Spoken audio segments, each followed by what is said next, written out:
You want to know the real deal? The key to mastering your mind isn't wrestling with your thoughts. It's watching them like a detached witness. Thousands of years ago, sages warned, an untrained mind is your own worst enemy. In this book that I read, that I do not know how to say, you can read it right here. Krishna tells Arjuna, one must elevate, not degrade oneself by the mind. The mind is the friend of the conditioned soul, and his enemy as well. Let that sink in. Your mind can lift you to greatness, or drag you into every pit that you thought you escaped. The relentless voice that's always in your head, until you train it, it will always own you, and it will always work against you. So today I'm going to be showing you the 3 effortless steps that you can use in the next 5 minutes that I use every single day. So you never again let a runaway thought hijack your confidence, your energy, or your day. So here's the truth. Most of us walk through life glued to a voice that was forged by past things that has happened to us, social media comparison, and just fear. And that voice will always scream the same things. It'll say things like, you're lazy, you'll never make it. What do you think you're doing? Who do you think you are? And because no one taught us otherwise, we always buy in. But you're not that noise that's going on. What you truly are, behind all the noise, is the awareness, listening. So here's a quick story. About a year ago, I remember me and my friend were gonna go somewhere, and I was still getting ready. After I finished getting ready, I came downstairs and I saw that he wasn't there anymore. He had left without me. And when he left, my mind just flooded with thoughts of, he left you because he's disrespecting you, he thinks you're worthless, I have to show him who's boss. So I picked up the phone and I called him.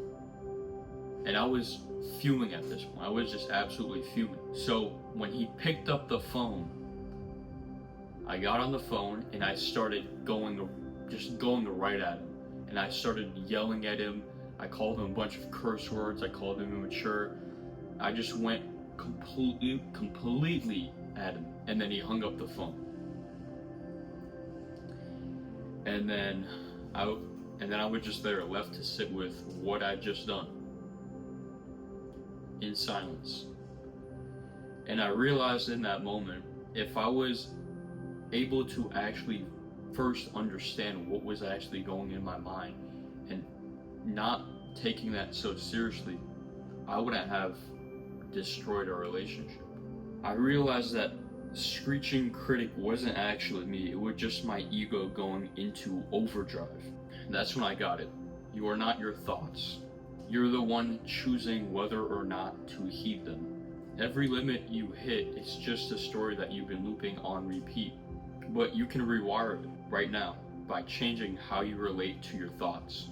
Alright, so here's the simple mindset shift that we need to have in order to actually use our mind for ourselves instead of the mind using us. It's a simple process, but if you use this every single day, you will increase your emotional intelligence and your life will get better.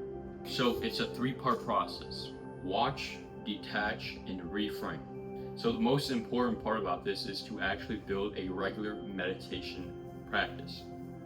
And you can do this for just 10 minutes a day. But if you do not have a regular meditation practice now, I urge you to get one because you will have a psychological advantage if you actually start to meditate more often and more frequently. And the whole point of meditation is very simple. It's to practice mindfulness. It's to calmly sit and watch your thoughts like clouds passing over you. As you get better at this, you'll see your thoughts more clearly, and detaching from them will become more effortless. So after we actually implement a regular meditation practice, we need to actually make sure that we aren't being mindful only during our meditation practice, but we are being mindful in every single moment. So here's how we actually take that meditation skill to on-the-spot mental mastery. So during the meditation practice, you'll learn to actually see your thoughts and notice them without judgment. So take that mindfulness into everyday situations. Whenever you have a negative thought popping up like, I'm not good enough, I'm gonna fail, I can't do this, don't react. Just think, well, that's interesting. Just observe it. That moment of pure observation gives you space to think. After that, label the emotion that you are feeling. That's a very important thing if you want to become more emotionally intelligent. Being able to actually label what you're feeling. And then the next step is to detach. Remember, thoughts aren't facts. They're mental habits that are scripted by past hurts, fear, and conditioning. So when you catch yourself thinking negative thoughts, pause and ask yourself, do I believe that? Does that thought actually benefit me? Where did that thought even come from? And that question pattern automatically just breaks the spell. You realize, again, you're not the thought, you are the observer. And then the last step is simple. Now that you've created space and unplugged from the old script, now that what you have to do is change your perspective. For example, I used to think that no one wants to be my friend because I'm weird. But I took that and I flipped it. And I realized maybe I'm not weird. Maybe I'm just myself.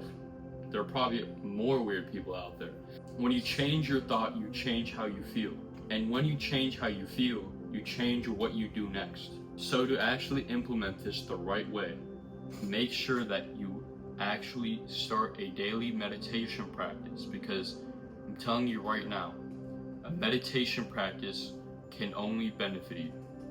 And then whenever your mind goes off the rails, make sure that you use the 3-step process that we went over. But that's all for this video. Make sure that you do drop a subscribe so you can support the channel. I'll see you guys next time. Bye bye.